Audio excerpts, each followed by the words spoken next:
अस्सलाम वालेकुम दोस्तों, तुसी देख रहे हो महर पिजन व्लॉग्स।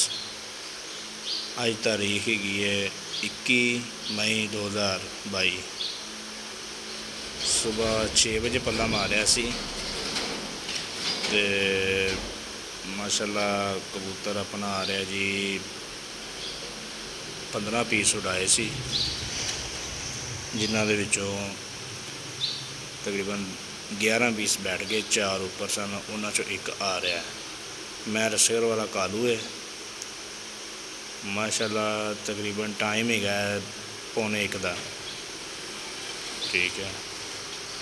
मैं रसगर वाला कालू आ रहा है। मैं कहा दोस्तों के नाल शेयर करिए, नाले शौक करवाइए दोस्तों को, दोस्त भी देखन ते अपना खुशी का इजहार कर सकन। माशाल्लाह बैठ रहे अपना। मैं रसगर वाला कालू लो सर बैठ गया माशाल्लाह। लो जी।